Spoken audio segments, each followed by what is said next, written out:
नमः शिवाय। श्रावण मास महात्म्य 16वां अध्याय। ईश्वर बोले, हे सनत कुमार, अब मैं शीतला सप्तमी व्रत को कहूँगा। श्रावण मास में शुक्ल पक्ष की सप्तमी तिथि को यह व्रत करना चाहिए। सबसे पहले दीवार पर एक वापी का आकार बनाकर अशरीरी संज्ञक दिव्य रूप वाले 7 जल देवताओं, 2 बालकों से युक्त पुरुष संज्ञक नारी, एक घोड़ा, एक वृषभ तथा नरवाहन सहित एक पालकी भी उस पर बना दें। इसके बाद 16 उपचारों से 7 जल देवताओं की पूजा होनी चाहिए। इस व्रत के साधन में ककड़ी और दधी ओधन का नैवेद्य अर्पित करना चाहिए। उसके बाद नैवेद्य के पदार्थों में से ब्राह्मण को वायन देना चाहिए। इस प्रकार 7 वर्ष तक इस व्रत को करने के बाद उद्यापन करना चाहिए। इस व्रत में प्रत्येक वर्ष 7 सुवासिनियों को भोजन कराना चाहिए। जल देवताओं की प्रतिमाएं एक स्वर्ण पात्र में रखकर बालकों सहित एक दिन पहले सायकाल में भक्ति पूर्वक उनकी पूजा करनी चाहिए। फिर प्रातःकाल पहले गृह होम करके देवताओं के निमित्त चरु से होम करना चाहिए। जिसने पहले इस व्रत को किया और उसे जो फल प्राप्त हुआ उसे आप सुने।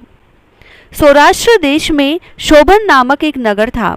उसमें सभी धर्मों के प्रति निष्ठा रखने वाला एक साहूकार रहता था।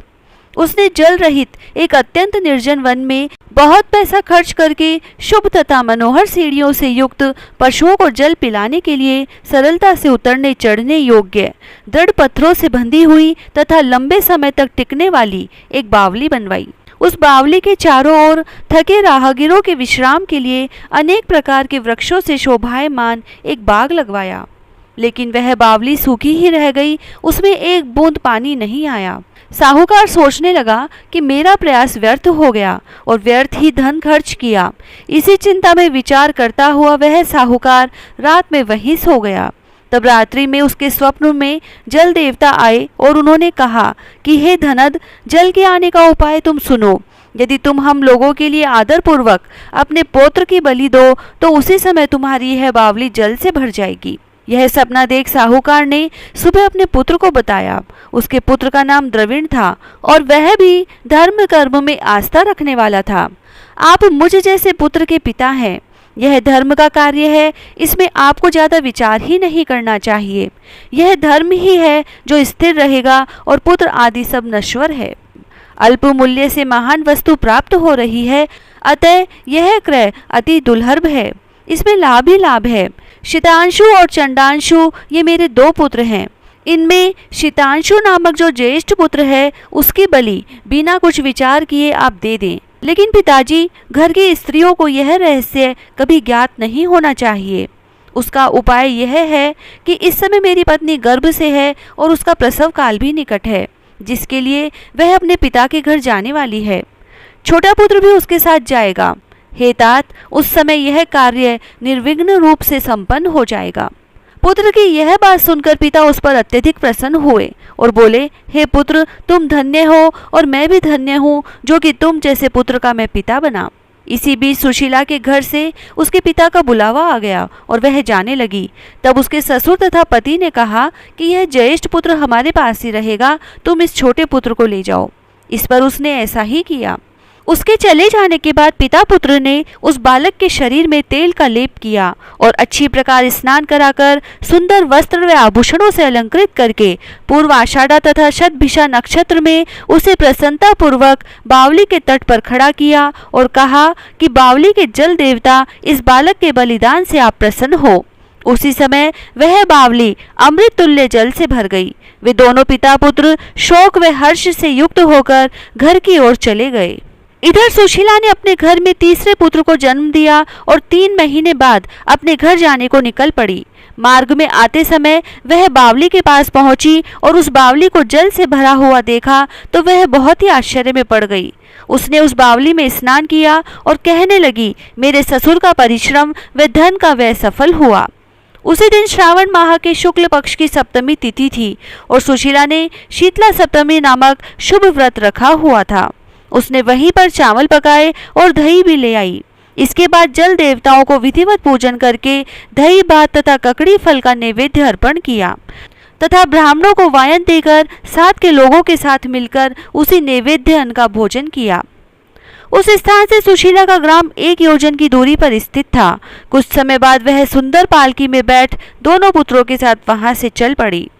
तब वे जल देवता कहने लगे कि हमें इसका पुत्र जीवित करके इसे वापस करना चाहिए, क्योंकि इसने हमारा व्रत किया है, साथ ही यह उत्तम बुद्धि रखने वाली स्त्री है। इस व्रत के प्रभाव से इसे नूतन पुत्र देना चाहिए। पहले उत्पन्न पुत्र को यदि हम ग्रहण किए रह गए तब हमारी प्रसन्नता का फल ही क्या।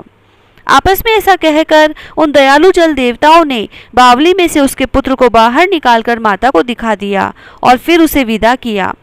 बाहर निकलकर वह पुत्र माता माता पुकारता हुआ अपनी माता के पीछे दौड़ पड़ा। अपने पुत्र का शब्द सुनकर उसने पीछे मुड़कर देखा। वहां अपने पुत्र को देखकर वह मन ही मन बहुत चकित हुई। उसे अपनी गोद में बिठाकर उसने उसका माथा चूमा, किंतु यह डर जाएगा इस विचार से उसने पुत्र से कुछ नहीं पूछा। वह अपने मन में सोचने लगी कि यदि इसे चोर उठा लाए तो यह आभूषणों से युक्त कैसे हो सकता है, और यदि पिशाचों ने इसे पकड़ लिया था तो दोबारा क्यों छोड़ दिया। घर में संबंधी जन तो चिंता के समुद्र में डूबे होंगे। इस प्रकार सुशीला सोचती हुई नगर के द्वार पर आ गई। तब लोग कहने लगे कि सुशीला आई है। यह सुनकर वे पिता पुत्र अत्यंत चिंता में पड़ गए कि वह न जाने क्या कहेगी और उसके पुत्र के बारे में हम क्या जवाब देंगे। इसी बीच वह तीनों पुत्रों के साथ आ गई। तब ज्येष्ठ बालक को देखकर सुशीला के ससुर तथा पति घोर आश्चर्य में पड़ गए और साथ ही बहुत आनंदित भी हुए। वे कहने लगे, हे सुष्मिते, तुमने कौन सा पुण्य कर्म किया अथवा व्रत किया था। हे भामिनी, तुम पतिव्रता हो, धन्य हो और पुण्यवती हो। इस शिशु को मरे हुए 2 माह बीत चुके हैं और तुमने इसे फिर से प्राप्त कर लिया, और वह बावली भी जल से परिपूर्ण है। तुम एक पुत्र के साथ अपने पिता के घर गई थी, लेकिन वापस तीनों पुत्रों के साथ आई हो। हे सुभ्रु, तुमने तो कुल का उद्धार कर दिया। हे शुभानने, मैं तुम्हारी कितनी प्रशंसा करूं। इस प्रकार ससुर ने उसकी प्रशंसा की। पति ने उसे प्रेम पूर्वक देखा और सास ने उसे आनंदित किया। उसके बाद उसने मार्ग के पुण्य का समस्त वृत्तांत सुनाया। अंत में उन सभी ने मनोवांछित सुखों का उपभोग करके बहुत आनंद प्राप्त किया। हे वत्स, मैंने इस शीतला सप्तमी व्रत को आपसे कह दिया है। इस व्रत में दधियोदन शीतल, ककड़ी का फल शीतल और बावली का जल भी शीतल होता है तथा इसके देवता भी शीतल होते हैं। अतः शीतला सप्तमी का व्रत करने वाले तीनों प्रकार के तापों के संताप से शीतल हो जाते हैं। इसी कारण से यह सप्तमी शीतला सप्तमी इस यथार्थ नाम वाली है। इस प्रकार श्री स्कंद पुराण के अंतर्गत ईश्वर सनत कुमार संवाद में श्रावण मास महात्म्य में शीतला सप्तमी व्रत कथन नामक 16वां अध्याय पूर्ण हुआ। ओम नमः शिवाय। जय श्री राधे।